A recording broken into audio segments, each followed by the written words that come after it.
नमस्कार दोस्तों, मेरा नाम है अतुल श्रीवास्तव और स्वागत है आपका नेक्सस जीएस में। आज का जो हमारा टॉपिक है वो है लोधी वंश। इस लोधी वंश से रिलेटेड क्या क्या क्वेश्चंस पूछे जा सकते हैं, उन सारी क्वेश्चंस पर हम लोग चर्चा करेंगे। और एक चैप्टर जब हम लोग पढ़ते हैं, चाहे वो जो चैप्टर हो, फिलहाल जैसे आज हम एग्जाम्पल के तौर पर आज लोधी वंश है, तो इस चैप्टर से क्या क्या क्वेश्चन पूछा जा सकता है, इन सब चीज़ों के बारे में हम लोग डिस्कस करेंगे। चलिए, तो लोधी वंश की जो स्थापना है वो बहलोल लोधी ने की थी करीब 1451 में। और वह बहलोल शाह गाजी के नाम से दिल्ली के सिंहासन पर बैठा तथा अपने नाम का खुतबा पढ़ाया। इसकी जो सबसे महत्वपूर्ण विजय थी वो जौनपुर की थी। बहलोल लोधी ने हिंदुओं के प्रति धार्मिक कट्टरता का व्यवहार नहीं किया। उसके दरबार में कई प्रतिष्ठित हिंदू सरदार थे, जैसे राय करण सिंह, राय प्रताप सिंह, राय नर सिंह, राय त्रिलोकचंद्र और राय दादू। उसने बहलोल सिक्का चलाया, जो उत्तर भारत में अकबर से पूर्व विनिमय का एक मुख्य साधन था। तो बहलोल लोधी ने अपनी मृत्यु के पहले ही अपने पुत्र निज़ाम खां को अपना उत्तराधिकारी नियुक्त कर दिया, लेकिन कुछ सरदारों ने इसका विरोध भी किया, जिसका मुख्य कारण था कि वे निज़ाम खां की मां जैबंद के सुनार की पुत्री थी। चलिए, अब इससे रिलेटेड क्या क्या क्वेश्चंस बन सकते हैं उनके बारे में डिस्कस करेंगे। जैसे आपसे सबसे पहले तो यही पूछा जाता है कि ऐसा कौन था जो अफ़गान मूल का था। तो लोधी वंश जो थे, दिल्ली सल्तनत में लोधी वंश के जो शासक थे वो पूरी तरह से अफ़गान मूल के थे। और लोधी वंश की स्थापना, जैसे मैंने बताया, बहलोल लोधी ने की। बहलोल लोधी ने करीब 1451 में किया था। और इस वंश का जो शासनकाल था करीब 1451 से 1526 तक रहा। तो अंतिम लोधी शासक जो है इब्राहिम लोधी था, जिसको करीब 1526 में पानीपत के युद्ध में पराजित करके बाबर ने मुगल वंश की स्थापना की थी। नेक्स्ट पे डिस्कस कर लेते हैं और क्या क्या पूछा जा सकता है। आपका इसके बारे में, जो आपका आगरा शहर के बारे में है, इससे रिलेटेड भी काफ़ी क्वेश्चन पूछे जाते हैं। तो 1504 की बात है।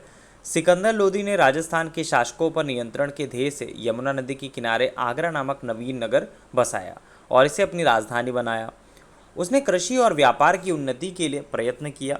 नाप का पैमाना जो है गज ए सिकंदरी उसी के समय में स्टार्ट हुआ और वह आपका गुलरुखी उपनाम से कविताएं भी लिखता था। क्लास में कई बार डिस्कस भी हुआ है इस चीज़ के बारे में। फ़िलहाल जिसको भी क्लास करनी है वो हमारे टेलीग्राम चैनल को ज्वाइन कर लेगा या फिर इन दोनों दिए हुए नंबर पर व्हाट्सअप करके जानकारी प्राप्त कर सकता है। यूपी पीसीएस और समीक्षा अधिकारी के लिए जो बैच है वो आपका वर्तमान में रनिंग है।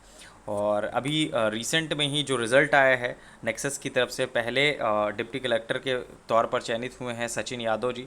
14th रैंक आई है 2020 के एग्ज़ामिनेशन में।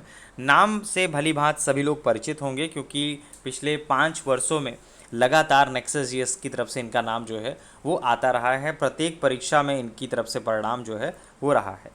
चलिए, हम लोग आगे डिस्कस कर लेते हैं। और क्या क्वेश्चन पूछा जा सकता है। आगरा शहर के बारे में लगभग से हर एक एग्जामिनेशन में पूछा ही जाता है। गुलरुखी के बारे में पूछा जाता है कि कौन ऐसा था जो गुलरुखी उपनाम से अपनी कविताएं की रचना करता था। तो सिकंदर लोधी था, जिसने आपका गुलरुखी नाम से जो है वो अपने लिखे थे।